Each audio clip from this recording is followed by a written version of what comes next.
if you look at state creation, you know, you said a lot of people agitate for states because they want development. Now, some people will say that might not be the case, in the sense that it depends on who is agitating. There have been complaints of how this is just an elitist agenda, and it's just some people who want to be governors, or who want to be senators, or who want to just be relevant at that level, that keep agitating for state. In your experience, as one who has, you know, taken over the realm of affairs in Delta State for a while, and looking at the cost of bureaucracy, the cost of running a government, and the cost of development on the other hand, is it really a viable alternative to bringing development closer to the people? Sorry, let me correct the first thing you said about the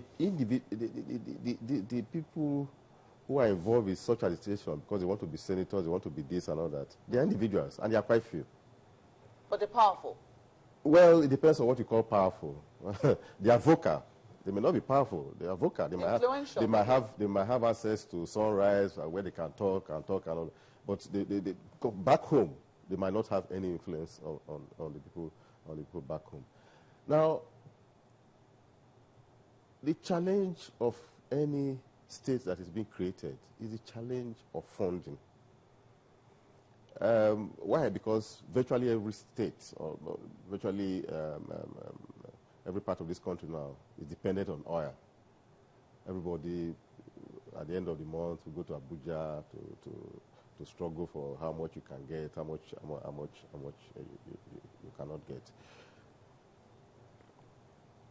You are talking about bureaucracy, and my understanding of that is that you are worried about the cost of running a government. Yes, it's a challenge, but at the end of the day, it is also a way of empowering people. Okay, because there are many people now. Let me take Asaba here, for instance. There are many workers who have come to Asaba. Now they are here. They probably would have been in Benin. They've been here. They are getting salaries. They have been able to build houses, and to build a house, they will employ workers in building that house. So the workers are being empowered with that kind of building. They are here. They have to go to the market to buy something from the market. And the tomato seller, the orange seller, the plantain seller in the market is getting empowered by that. So there's a trickle-down effect. Yeah, but the major cause of worry will now be, what is the production? I mean, what is their productiveness in terms of being able to make the money that they earn? No, that brings us back to our data beyond oil. Okay. How did we get to that stage? We got to that stage because there was oil, and we now created an oil economy, and those who were involved in agriculture. I grew up in a community, in a village, where there was no roads, no pipe-borne water, no electricity. The only thing we had was a school, a primary school. But we were able to feed ourselves, we were able to have economic activities because there was farming, there was fishing, there was agriculture. We had breakfasts in the farm, we had lunch, we had dinner, you know, conveniently and comfortably. Whatever was left out of the farming was processed into gari, for instance, and sold. You know. So we are going to this stage because we have left that kind of agrarian economy and embraced an oil economy that has sort of made people to migrate to various urban centers. And what are we saying? We are saying, look, let's go back. Let's encourage people to even go back to somebody in the village, maybe central, where you have a lot of land where they can do farming, you know, does not have any business coming to Asaba to look for a civil service job. So until we look at our economy differently and start to plan and strategize differently, and that's how we must commend the government of President Jonathan doing what they are doing through the Ministry of Agriculture. I was watching your program one day when the Minister of Agriculture was carrying bags of rice there and now talking about pyramids of rice, which is very encouraging. And that is what we should be doing You know, we should be encouraging people to leave these urban centers and go to the communities and do what they're supposed to be doing in the communities. And that will reduce the attraction for state capitals and... Coming from the original question in terms of bureaucracy, you know, we're talking about government, the cost of government, whether or not the civil servants are able to create the money the monies that they earn. How would you say that, for instance, I know the Delta is already looking beyond oil, and that is a central theme for you. But if today, say the wealth from oil were to go, do you think that we will still have the kind of government that we have?